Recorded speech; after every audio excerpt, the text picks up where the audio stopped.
예. 구원에 초점을 맞춰서 신앙생활을 할 때 큰 문제들이 생깁니다. 중세 시대든지 초대교회 당시든지 이단들의 가장 큰 특징 중 하나가 구원에만 초점을 둔다는 것입니다. 마치 구원이라는 어떤 인지를 잡아 놓고 "너희가 이렇게 이렇게 하면 너희에게 구원을 줄게." 뭐 이런 식으로 하는 협박을 하는 것과 같습니다. 그런데 놀라운 것은 너무나도 많은 사람들이 이 협박에, 이 어이없어 보이는 이단들의 사상에 미혹되고 있다는 것입니다. 처음부터 이상한 사람들이 이단에 빠지는 것이 아닙니다. 지극히 멀쩡해 보이고 지극히 이성적인 사람들이 이러한 잘못된 구원 사상에 빠져서 굉장히 광적으로 변하는 것을 볼 수가 있습니다. 구약 시대에 구원과 주로 관련해서 이야기를 했던 수많은 이방 종교들을 보면 너희들 이렇게 하면 구원받는다, 저렇게 하면 복을 받는다, 이러한 사상에 많은 사람들이 미혹되어서 나중에는 심지어 어, 그것을 위해서 자기 자식까지 불에 던져서 제물로 바치는 그런 광적인 인간의 모습까지 우리가 볼 수가 있습니다. 이런 맥락에서 참된 기독교는 구원에 초점을 맞추지 않습니다. 그러면 무엇에 초점을 맞추느냐? 기독교는 구원 이후에 성화에 초점을 맞춥니다.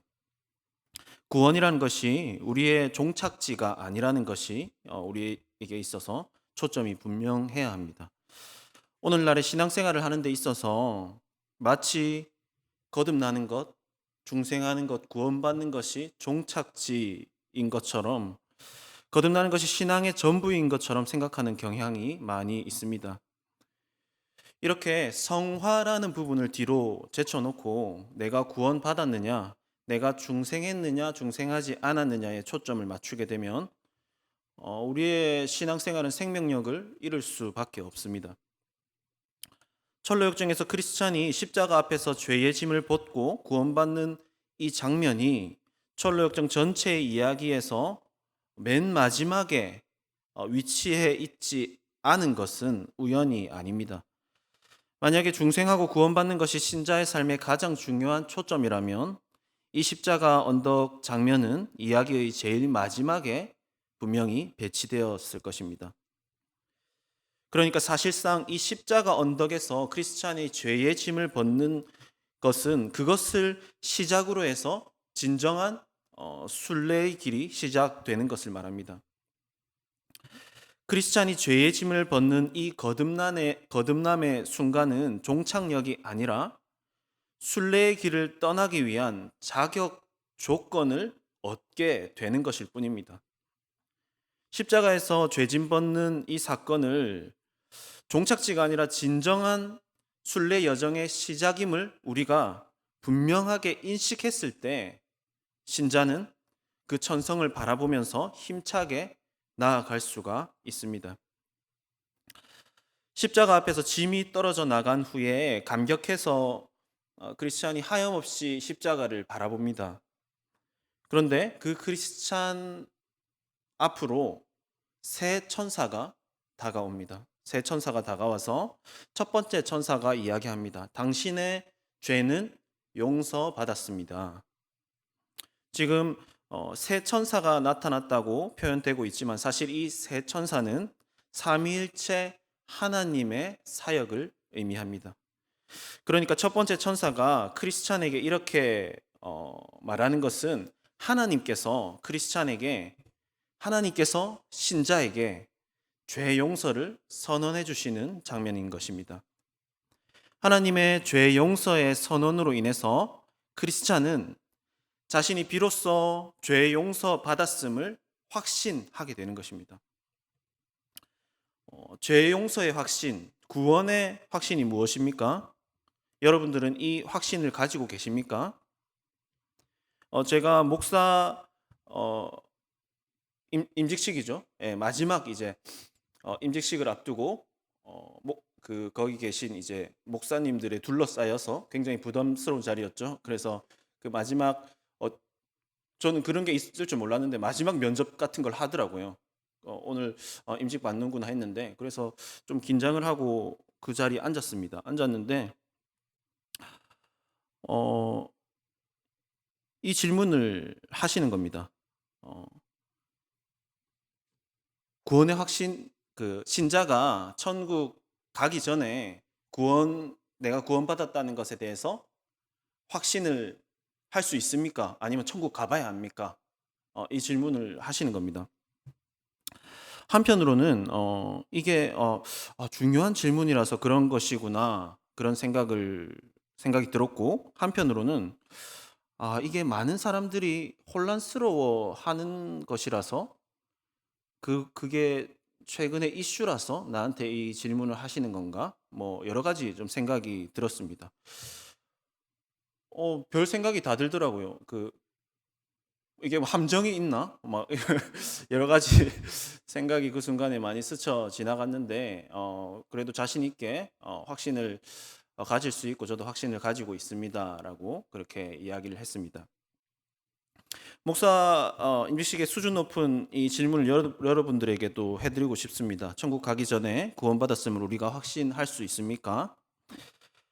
예, 헷갈리지 말아야 하는 것은 우리는 중생하는 그 순간은 알 수 없습니다. 어, 그리고 그게 뭐 그렇게 중요한 것도 아니죠. 그죠? 내가 몇 날 몇 시에 뭐 거듭났습니다. 뭐 이게 사실 구원파가 물어보는 뭐 그런 건데, 그래서 모르면은 당신 구원받은 거 아닙니다. 뭐 이렇게 하는 건데, 어쨌든 우리가 중생하는 그 순간, 거듭나는 순간은 우리로서는 알 수가 없는 신비의 영역이라고 할 수 있습니다. 요한복음에서 예수님께서 니고데모에게 말씀하셨듯이 바람이 어디로 와서 어디로 가는지 알지 못하는 것처럼 우리는 언제 우리가 성령으로 새롭게 태어났는지 알 수가 없습니다. 우리는 바람을 완전히 이해할 수 없습니다. 이 바람이 언제 어디서 어떻게 발생되었는지 이해할 수가 없습니다. 하지만 우리는 바람이 부는 것을 느낄 수가 있습니다. 내가 언제 중생했는지 알 수는 없지만 중생한 나의 상태를 내가 볼 수 있고 확신을 할 수 있는 것이죠. 왜냐하면 내가 이전과는 분명히 다르다는 것을 알 수가 있습니다. 죄와 벗하면서 살았던 내가 죄를 미워하는 것을 보게 됩니다. 이전과는 다르게 내가 점점 죄를 이길 힘이 생긴다는 것을 느끼게 됩니다. 안중에도 없었던 그 예수 그리스도라는 존재를 내가 열망하기를 시작합니다. 그런 나를 발견하게 됩니다. 이전에 전혀 관심이 없었던 하나님의 말씀에 내가 관심을 갖게 되었음을 느낍니다. 이전에는 전혀 문제될 것이 없었던 그 죄 때문에 내가 탄식하고 이 죄와 제발 싸워서 이기게 해달라고 하나님께 매달리는 나를 발견하게 됩니다. 또한 기도할 때 성령께서 나로 하여금 하나님을 아버지라 부르게 해주시고 아바 아버지라고 부르게 해주시는 것을 발견하게 됩니다. 때로는 구원의 은혜에 감격하고 성령 충만함으로 눈물이 콸콸 쏟아져 나오는 나를 발견합니다. 우리가 새롭게 태어났다는 것은 너무나도 엄청난 사건이기 때문에 아무 일도 없을 수는 없습니다. 우리는 분명히 우리에게 굉장히 놀라운 일이 일어났다는 것을 발견하게 됩니다. 하지만 헷갈리지 말아야 되는 것은 이 발견하는 내가 뭐 은혜를 처음 받아서 눈물을 펑펑 흘리는 그 순간, 그리고 죄와 싸우는 그 순간이라든지 이런 순간이 꼭 거듭남의 순간인 것은 아니라는 것입니다. 우리가 태어난 것은 내가 의식할 수가 없지 않습니까? 그 태어나는 아이가. 근데 부모님이 그죠? 네가 누구야? 네가 몇 날 며칠에 몇 시에 어느 병원에서 태어났다. 이렇게 얘기를 해줘야지 알 수 있는 일 아닙니까? 그것처럼 우리의 의식으로 우리가 거듭나는 그것을 알 수는 없다는 것입니다. 우리가 성령으로 태어나는 것은 하나님 아버지밖에 모르시는 것입니다. 그렇게 우리가 태어날 때는 모르지만 태어난 이후에는 어떻게 되죠?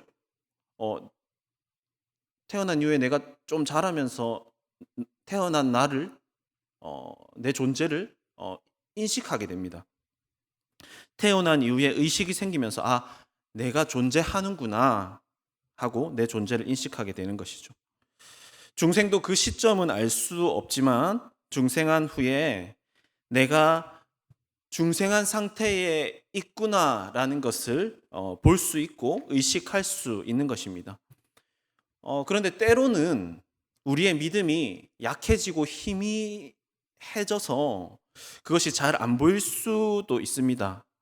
하지만 하나님의 말씀대로 우리가 살아갈수록 우리가 거듭난 나의 존재가 선명하게 보이기 시작합니다.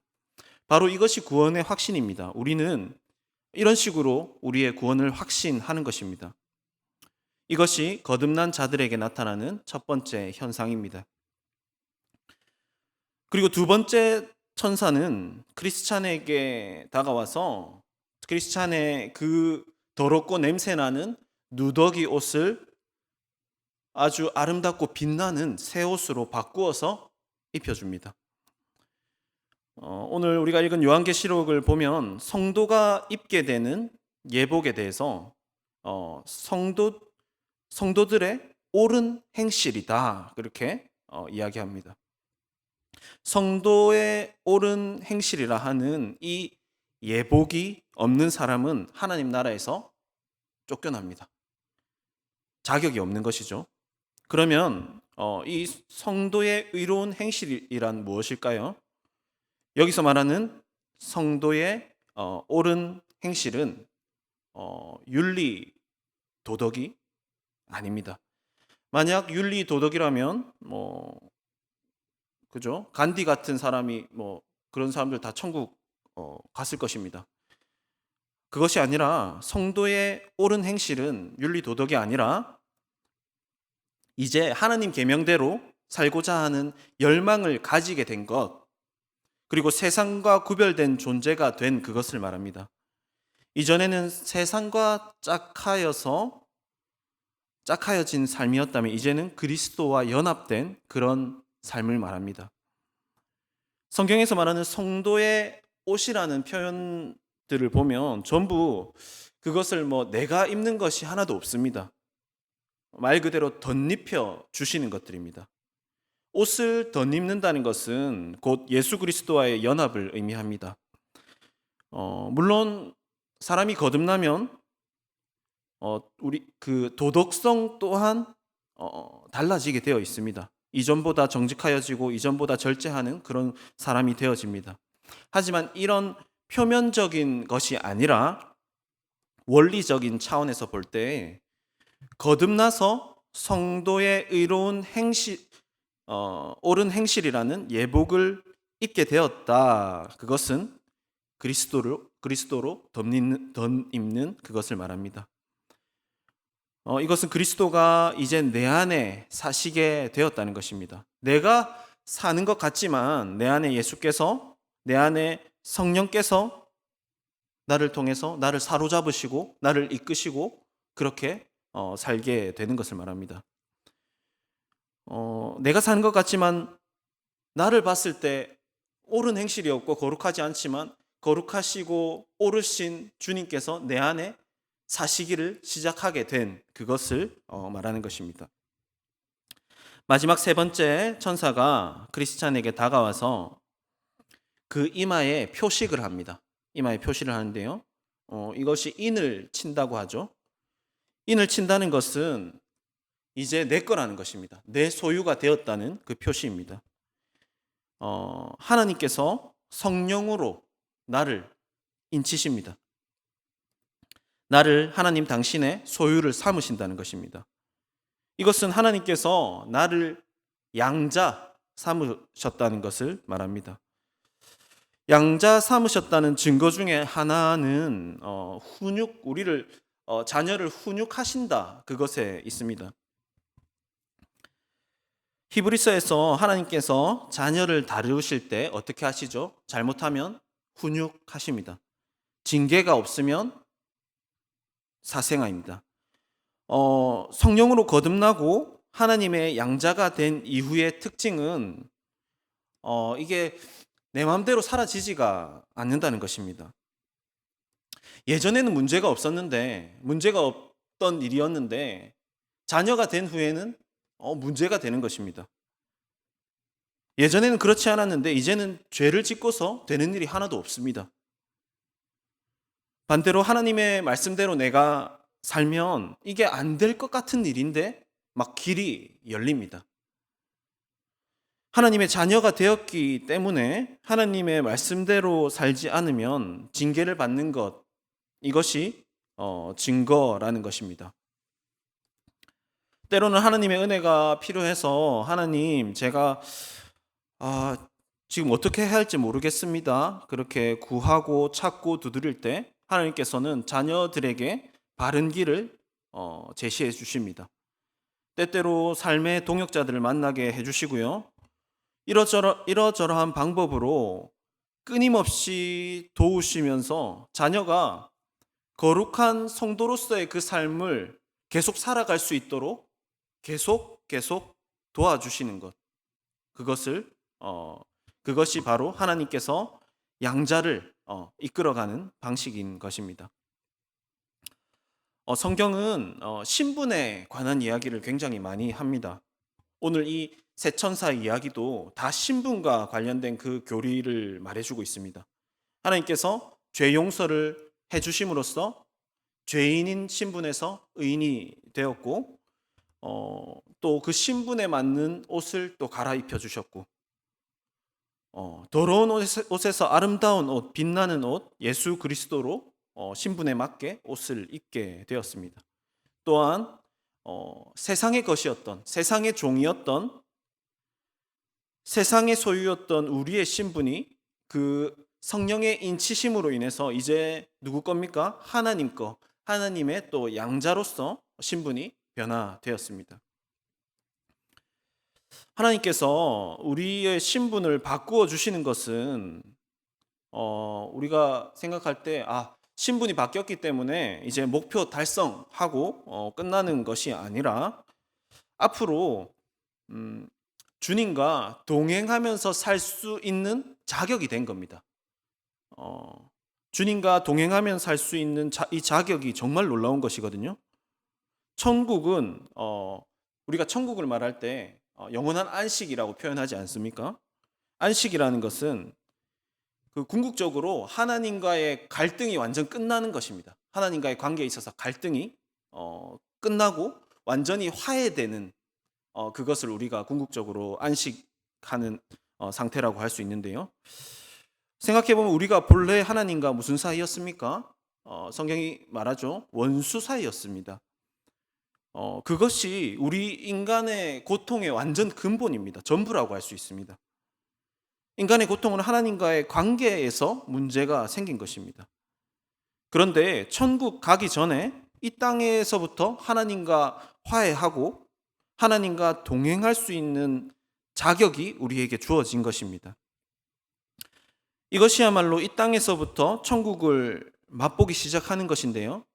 천국을 이해하는데 굉장히 중요한 개념입니다. 이 땅에서 하나님과 동행하면서 그 안식을 누리고 천국을 맛보는 것인데, 조금 맛보아도 이렇게 좋은데 영원한 안식은 얼마나 좋을 것인가라고 우리가 천국을 갈망하고 천국을 바라게 되는 것입니다. 그러한 것이지, 천국을 사모하는 것이 저기 가면 고생 안 하고 이 땅에서는 좀 가난했는데 저 땅에서는 부족함 없이 살고, 이러한 것은 이방인들이 하는 천국에 대한 개념이라는 것이죠. 이 땅에서부터 하나님과 동행하는 그 하나님과 화해, 하나님과의 그 안식 속에서 진짜 만족이 무엇이고 진짜 안식이 무엇인지 그것을 누릴 수 있는 저와 여러분 되기를 바랍니다. 앞으로 자세히 이 구원받은 이후의 성화의 여정에 대해서 살펴보겠지만, 신분이 바뀐 이 크리스찬은 이제 완전히 다른 차원을 살아갑니다. 전에는 이 죄짐 때문에 막 꾸역꾸역 막 어쩔 수 없이 막 나아갑니다. 오로지 목표는 이 죄짐을 어떻게 처리하느냐 그것에 있습니다. 하지만 그가 죄짐을 벗고 이제 성화의 삶을 살아갈 때 정말로 하나님의 전신갑주를 입고 전에는 싸울 수도 없었던 그 존재들과 싸워 나가며 승리하며 그런 승리의 기쁨을 누리면서 살아가는 걸 볼 수 있습니다. 그 승리의 기쁨으로 주님을 찬양하고, 이게 내 능력으로 안 되는데 하나님이 동행해 주시고 도와주시니까 내가 전에는 상상할 수 없었던 이 죄에 대해서 싸워서 이기네 하면서 그 기쁨들, 그 크고 작은 기쁨들을 통해서 그러면 진짜 최종 승리, 하나님 나라, 천성은 어떨 것인가 라는 그 기대에 부풀어서 그의 삶이 그 기대의 동력으로 계속해서 나아가는 것입니다. 국가대표를 한번 생각해 볼까요? 운동선수 국가대표가 되기 위해서 자신의 모든 시간과 에너지와 열정을 쏟습니다. 그래서 엄청 열심히 해서 드디어 국가대표로 선발이 되었고, 이제 이 사람이 국위를 선양할 기회를 얻었습니다. 그런데 그가 나는 이제 국가대표가 되었으니 모든 것을 다 이루었다 하면서 운동 안 하고 운동을 게을리하고 그렇게 절대로 그렇게 할 리는 없습니다. 국가대표가 된 이 운동선수는 오히려 이전보다 더 나은 동기를 가지고 열심히 땀을 흘릴 것입니다. 내가 국가대표라는 이 정체성에 대한 인식은 모든 면에서 그 운동선수를 더욱 절제하게 하며 더욱 열심히 살아가도록 할 것입니다.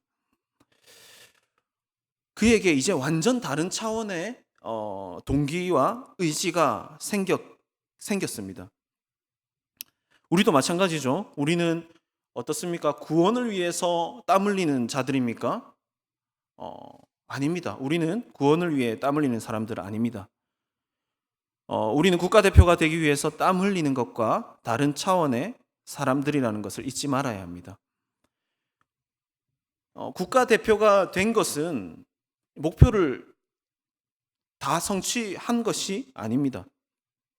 운동선수로서 세계적인 선수들과 겨뤄서 올림픽에서 최종적으로 금메달의 영광을 안는 것, 그것이 최종 목표라고 할 수 있죠. 그래서 이 사람에게는 다른 차원의 진정한 목표가 생기고 동기가 생겨서 그것이 그 사람을 움직이고 그 사람을 생명력 있게 하고 모든 것을 감수하면서 절제하면서 기쁨으로 헌신할 수 있도록 이끌어줍니다. 구원받은 우리의 인생, 신분이 바뀐 우리의 인생이 주님을 위해 사는 것이 동기가 되는 그런 인생이 되기를 바랍니다. 우여곡절이 많은 인생 여정이지만 분명히 이전과는 다른 차원에서 우리가 주님과 동행하면서 사는 것이 나의 위로이고 기쁨임을 경험하면서 이 신앙의 경주를 살아가는 저와 여러분들 되기를 간절히 바랍니다. 우리 함께 주신 말씀을 가지고 기도하도록 하겠습니다.